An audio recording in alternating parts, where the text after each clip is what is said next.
In our story tonight, Unpleasantness of Bludleigh Court, we see how the malignant influence of a house nearly wrecked the romance of two poets. They had the Dickens of a time, but fortunately everything came right in the end.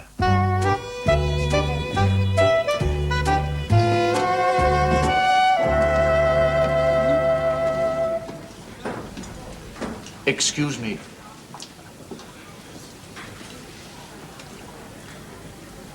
If you're undecided, may I suggest the Elizabeth Barrett Browning nut cutlet rather than the Ella Wheeler Wilcox dandelion salad? Like her work, it has more body, if you'll forgive the expression. Thank you. But I think I'll just have the Christina Rossetti acorn tea. I don't eat very much, I'm afraid. You must be a poet. Well, yes, I am. And you? Well, yes, but not exactly poetry. More what one might call pastels in prose. Pastels in prose. Then you're orbit refusis. Oh, I have long admired your work. You're too kind, Miss... Mulliner. Charlotte Mulliner. Vignettes in verse. Oh, this is indeed a proud moment. Miss Mulliner, I cannot tell you how often I've been impelled to clip your vignettes. Why, I've got two stuck in my shaving mirror this very moment. I do hope that you don't mind. I'm flattered. Do you come from a literary background, Miss Mulliner? Well, no, not exactly, although the Mulliners are a very versatile family. Really, my family are remarkably single-minded. About poetry? No, wildlife. Ah, preserving it. Killing it. They're what's called county. You know, the sporting set. Hunting, shooting, particularly shooting. It was like being brought up in an armory. Good gracious. You can imagine how such an environment jarred on my unfolding spirit. My views on kindness to animals are rigid. But of course. My impulse on encountering a rabbit is to offer it a lettuce. To my family, a rabbit seems incomplete without a deposit of small shot in it. It sounds awful. The moment I was 21, I left for London and the life literary. My family, of course, were appalled. My Uncle Francis, I remember, tried to reason with me for hours. He used to be a famous big game hunter, you see. Colonel Sir Francis Pashley Drake. They tell me he shot more gnus, that's gnu's, of course. Yes, I know. With a G. Silent. They were after he'd finished with it. But now he's developed lumbago and is down at Bludleigh treating it with Riggs superfine emulsion and sunbathing. Bludleigh, is that your home? That's right. Bludleigh Court, Lesser Bludleigh, Goresby on the Hughes, Bedfordshire, telephone, Goresby 28. But Bludleigh is the home of Sir Alexander Bassinger. Bassinger is my real name. I adopted the pen name Profusus to spare my family's feelings. But how do you come to know about the place? Well, I'm going down there next week for a visit. Really? Yes. My mother was an old friend of Lady Bassinger's. But from what you tell me, I shan't enjoy it a bit. If there's one thing I absolutely loathe, it's anything connected with sport. Two minds with but a single thought. But I tell you what, I haven't been near Bludleigh for years, but if you're going, then dash it, I'll go too. Yes, even though it means meeting Uncle Francis again. You will? I certainly will. That house exercises a spell. A spell? A ghastly spell that saps even the most humanitarian principles and turns the gentlest nature lover into a monster of ravening bloodlust. Oh, you're joking, surely. I never joke before 3 in the afternoon. But I can assure you the spell won't affect me. Me neither, but all the same, I'd prefer to be by your side, if you don't mind. Mind, Mr. Bassinger.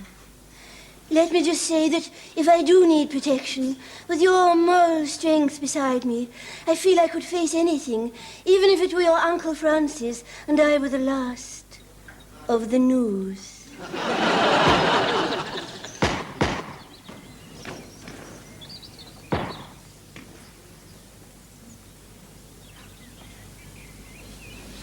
Did you ever get the feeling you were being watched? I know what you mean.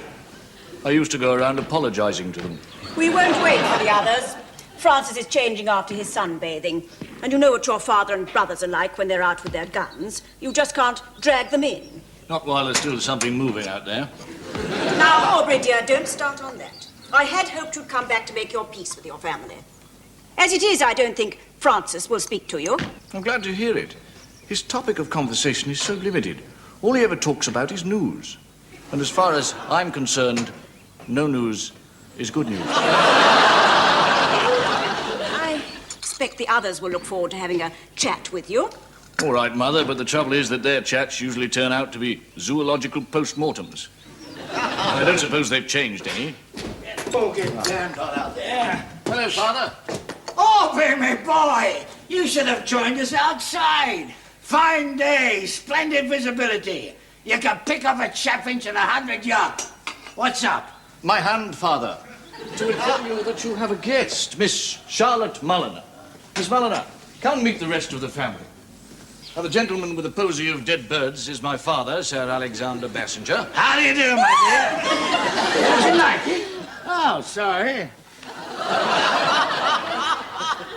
And the other gentleman with the portable morgue is my brother Horatio. Beauties, ain't they?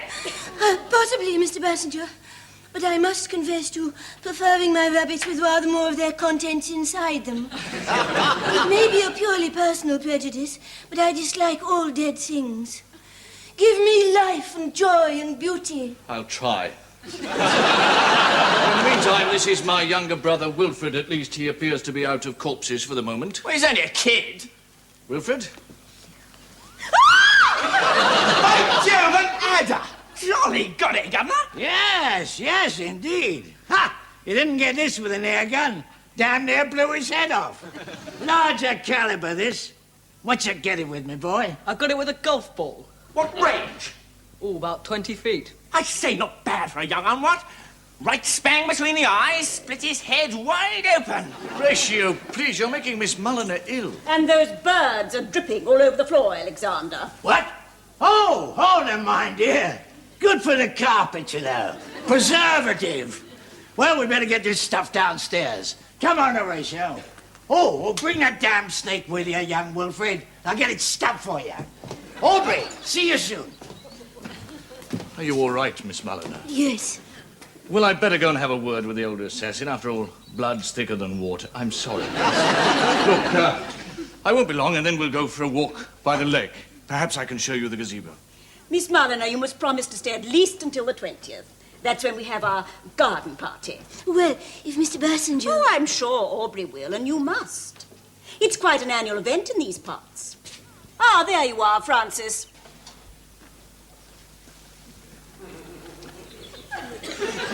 Rabbit. Francis, this is Miss Charlotte Mulliner, Colonel Sir Francis Pashley Drake. Here's your tea. And will you have a cucumber sandwich? Speaking of cucumbers, reminds me of a gnu I once met. He was a cool customer. Ever shot a gnu, Miss Mulliner? I have never even spoken harshly to one. Miss Mulliner is a friend of Aubrey's, Francis. Is she, though?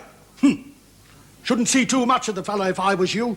He's not the sort of chap I'd like any daughter of mine to get friendly with. Oh, you're wrong, Colonel. You have only to gaze into Mr. Bassinger's eyes to see that he is above reproach. I never gaze into his eyes. I don't like his eyes. I wouldn't gaze into them if you paid me. I maintain that his whole outlook on life is morbid and unwholesome. I like a man to be a fine, strong, upstanding Englishman that can look his new in the face and put an ounce of lead in it. Life, Colonel Pashley Drake, is not all news. Oh, so you imply that there are also wapiti, moose, zebus, elks, and mountain goats. Yes, well, maybe you're right. Uncle Francis, how's life with a large boar? All the same, I should give that fellow a wide berth if I were you. So far from doing so, I am about to go for a stroll with him around the lake at this very moment to see his gazebo.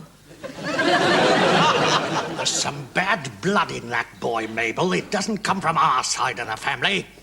Reminds me of a gnu I knew once in Nigeria. He was a crossbreed. Like a king. I was beginning to find your Uncle Francis a little excessive. Yes, 2 minutes of my Uncle Francis is considered by the best judges to be a good medium-sized dose for an adult. So you find him trying, eh? I was wondering what kind of an impression my family made on you. How relative everything is.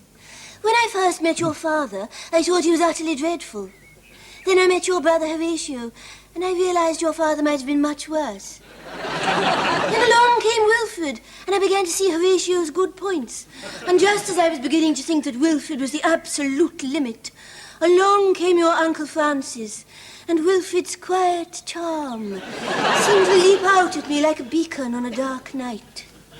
Tell me, has nobody ever thought of doing anything about your Uncle Francis? Well, it's pretty generally recognized now that he's beyond the reach of human science. The only thing to do, it appears, is to let him go on until eventually he runs down. Let us turn to more pleasant topics. What a wonderful day it is. There's a sort of dreamy stillness in the air. Broken only by the sound of my father murdering magpies, Wilfred strangling snakes, and Horatio encouraging a dog to eviscerate a rabbit. But hark. A humblebee. No, that low, droning noise you hear is the sound of my Uncle Francis telling my poor dear mother yet again what to do with a dead noodle. Let us move out of range.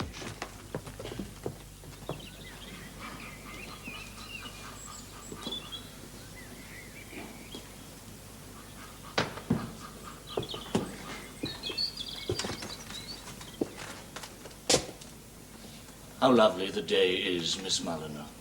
Yes, isn't it? How gently the breeze caresses yonder water. Yes, doesn't it? What a fragrant scent of wild flowers it has.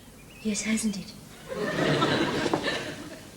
On such a day, the mind turns irresistibly to love. Life, Miss Mulliner, is a Sahara through which we must all pass. We start at the Cairo of the cradle, and we travel on to... well, we travel on. Yes, don't we? Afar we can see the distant goal. Yes, can't And we? would fain reach it. Yes, wouldn't But we? the way is rough and weary. We battle against the sandstorms of destiny, facing with what courage we may the howling Simmons of fate. And very unpleasant it all is. But sometimes, if we're fortunate in the Sahara of life, we come upon the oasis of love. That oasis, when I had all but lost hope, I reached at 1:15 on the afternoon of Tuesday, the 30th of last month. I have something to ask you, Miss Mulliner, which I have been trying to ask since that day when we first met. Miss Mulliner, Charlotte, will you be my... Gosh, look at that whacking great rat.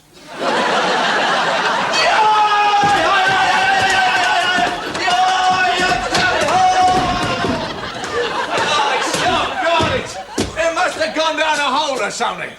The fact is, it's silly to come out without a dog. Now, if I'd had a nice, nippy terrier, I might have obtained some solid results.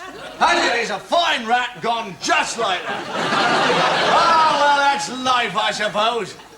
Now then. Oh, I say, you must think me awfully rude. Pray do mention it. Oh, I mean, you must have dashing off like that. Not at all. Now, what I was going to say when I was interrupted was, will you be my wife? Oh? Yeah. Well, I won't. You won't. No, never. So this is what you were all the while, Mr. Passenger. A secret sportsman. No, I'm not. It was the hideous spell of this ghastly house which overcame me. Pa. What did you say? I said pa. Why did you say Pa? Because I do not believe you. Your story is thin and fishy. But it's the truth. It's as if some hypnotic influence had gripped me, forcing me to act against my higher instincts. Do you think the real Aubrey Bassinger would raise a hand to touch a rat save in the way of kindness? I love rats. I tell you, I love them. I used to keep them as a child. White ones with pink eyes. I'm sorry, I must go. I have a poem to write, commissioned by the Animal Lovers Gazette. Goodbye, Mr. Passenger. From this instant we meet as strangers.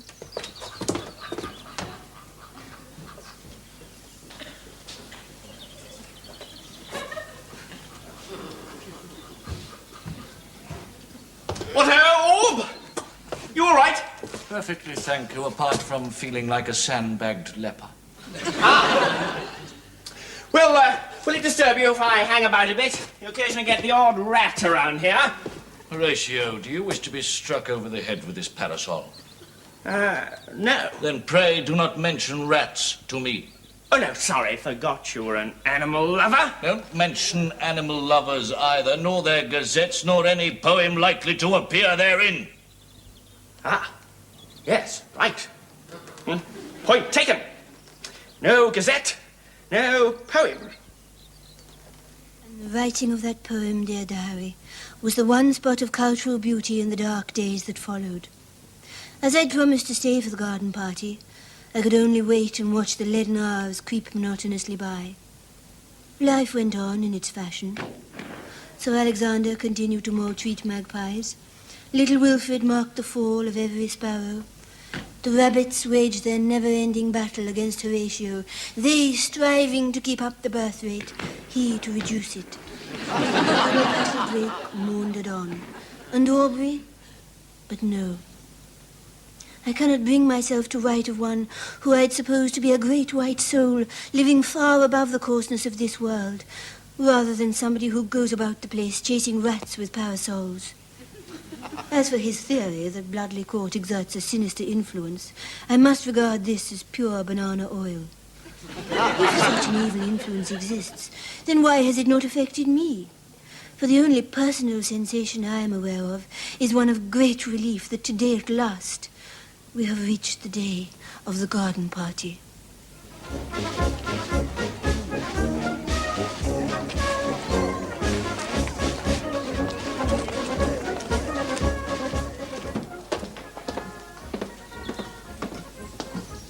Oh, excuse me, Miss Mulliner, but Lady Bassender's asked me to inform you that the guests are beginning to assemble on the lawn. Thank you, Benson. Oh, and this package has just come for you, Miss. Oh, thank you, Benson. It's from the Animal Lovers Gazette. Indeed, Miss. I wonder... Oh, thank you, Benson. That will be all. Thank you, Miss.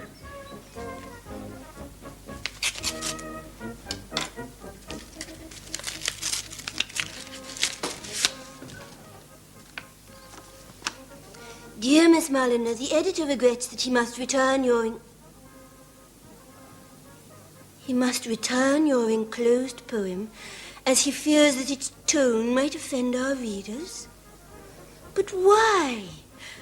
That was one of the best, one of the most beautiful poems I have ever written. There must be some mistake. No, this is mine. But am I missing something? Let's see. When cares attack and life seems black, how sweet it is to pot a yak. Or puncture hares and grizzly bears, and others I could mention. But in my animals' who's who, no name stands higher than the new. And each new that comes in view receives my prompt attention. When Afric's sun is sinking low, and shadows wander to and fro, and everywhere there's in the air a hush that's deep and solemn, this is the time, good men and true, with view halloo, pursue the new. The safest spot to put your shot is through the spinal column. And what's wrong with that? Tone might offend indeed. What's the man talking about? Tone might offend. What utter nonsense.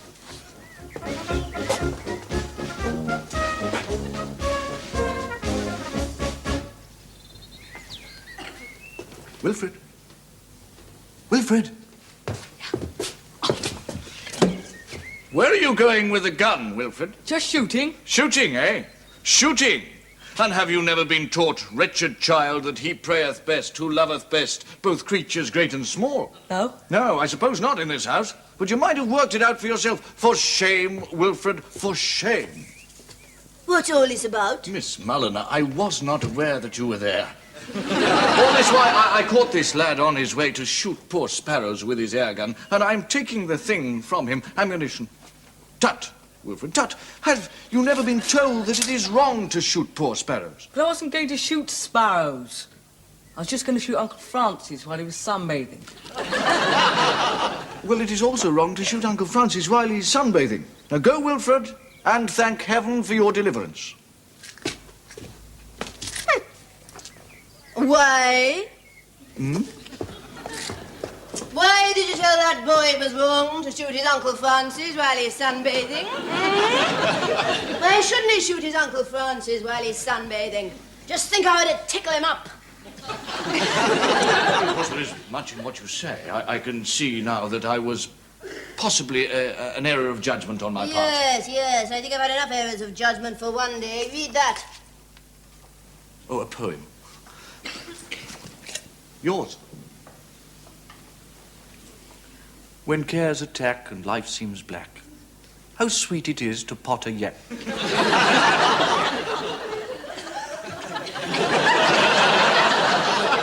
Or puncture hairs and grin.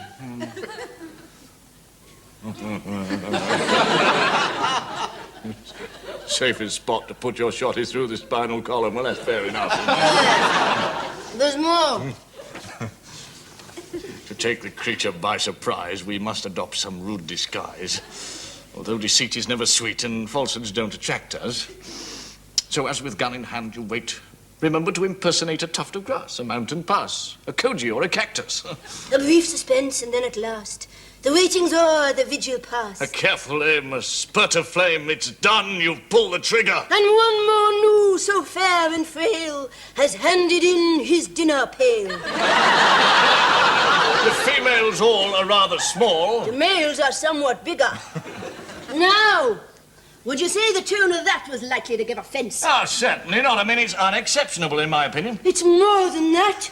Why, the whole poem breathes the clean, wholesome, healthy spirit of sport that has made England what she is. Oh, quite. And I mean, apart from that, it's educational. You see, you get a young lad anxious to shoot news, but uncertain of the correct procedure. This tells him how to do it. Precisely. And yet that imbecile of an editor turned it down. No. Yes, you can imagine how I felt. Especially on a day like this, with a clear blue sky and the sun shining, and all nature calling to us to go out and kill something. And yet, you told that eager young lad not to shoot his Uncle Francis. Well, I don't think you could kill Uncle Francis with an air gun. Come to think of it, I don't think you could kill him with an elephant gun. Oh, no, just tickle him up a bit, as I say. Yeah. Now, where does he do his sunbathing? On the roof of the boathouse. That's difficult. Yeah. How is one to get at him? Well, I remember my Uncle Francis telling me that when you shoot tigers, the best thing to do is to climb a tree. There are plenty of trees by the boathouse. Splendid! Come on! Say, hang on a minute. Infirm of purpose, give me the gun. No, I was only thinking. What? Well, I suppose you know he'll have practically nothing on. Oh, he can't intimidate me. Come on, let's be going.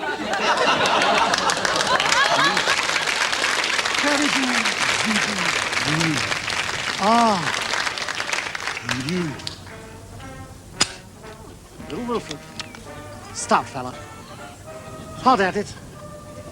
Laddie after me and hot. Hey! Wilfred, my boy! Wilfred! Be careful! You very nearly... Oh! Kubabu! Shitani and Kuba!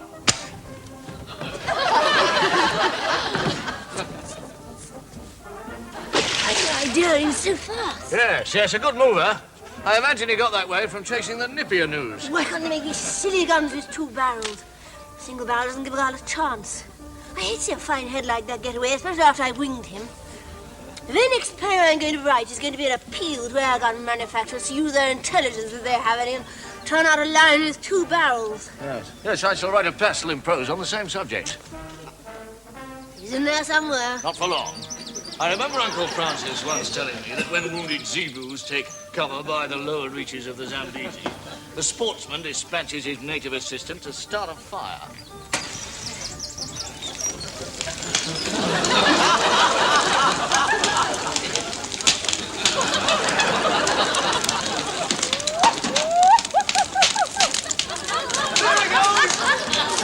see the reeds move? Hark, forward!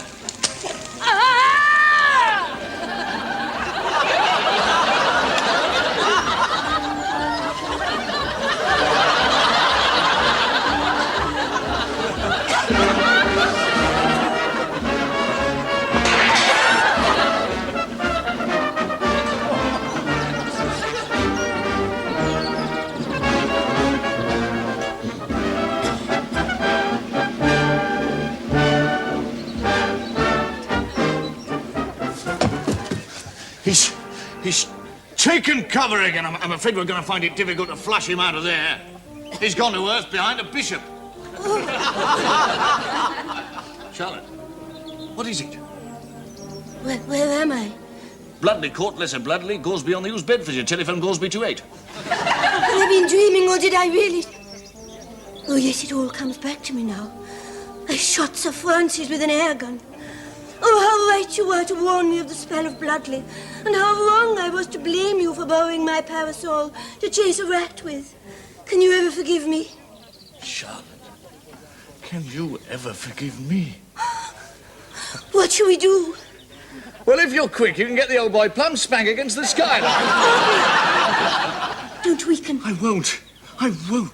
Take me away from this awful house. To the ends of the earth. Alternatively, we could take a short cut through the fields to the railway station, hook up with a 5:50 express at Goresby, go to London, have a bit of dinner, get married and settle down.